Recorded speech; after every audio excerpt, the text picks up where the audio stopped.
যে মহাবিশ্বের শুরু হয়েছিল আজ থেকে প্রায় 14 বিলিয়ন বছর আগে এক মহাবিস্ফোরণ বা বিগ ব্যাং এর মাধ্যমে, তার শেষটা কেমন হবে?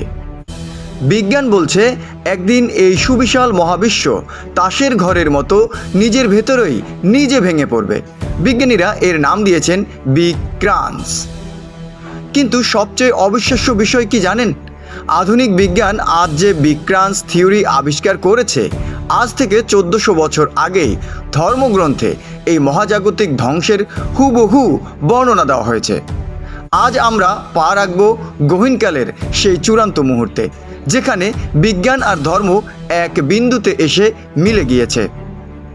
বিজ্ঞানের মতে ডার্ক এনার্জির কারণে আমাদের মহাবিশ্ব প্রতিনিয়ত বড় হচ্ছে, কিন্তু মহাকর্ষ বা গ্র্যাভিটির একটা নিজস্ব টান আছে।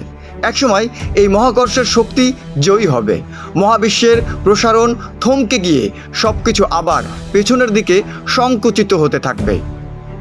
তখন সময় উল্টো দিকে চলতে শুরু করবে। Crore crore Galaxy, billion billion নক্ষত্র আর ব্ল্যাক হোল একে অপরের সাথে ধাক্কা খাবে। মহাবিশ্বের তাপমাত্রা কোটি কোটি ডিগ্রি বেড়ে যাবে।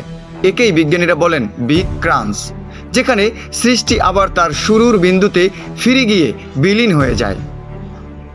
এবার তাকানো যাক ধর্মের দিকে। পবিত্র কুরআনের সূরা আল আম্বিয়ার 104 নম্বর আয়াতে আল্লাহ বলেন, সেদিন আমি আকাশকে গুটিয়ে নেব, যেভাবে লিখিত কাগজপত্র গুটিয়ে রাখা হয়। একটু ভেবে দেখুন, বিজ্ঞানীরা যেটিকে মহাবিশ্ব সংকুচিত হওয়া বা বিগ ক্রাঞ্চ বলছেন, ধর্মগ্রন্থ তাকেই আকাশ গুটিয়ে নেওয়ার সাথে তুলনা করেছে। কিয়ামতের দিন সূর্য তার আলো হারাবে, নক্ষত্ররাজি খসে পড়বে, যা অবিকল একটি ধ্বংসোন্মুখ মহাবিশ্বের চিত্র। একইভাবে সনাতন ধর্মে একে বলা হয়েছে মহাপ্রলয়।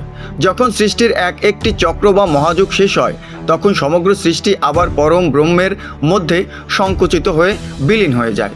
অর্থাৎ বিজ্ঞান যেটিকে শক্তির রূপান্তর বা একক বিন্দুতে ফিরে যাওয়া বলছে, ধর্ম তাকেই বলছে সৃষ্টির মূল উৎসে ফিরে যাওয়া।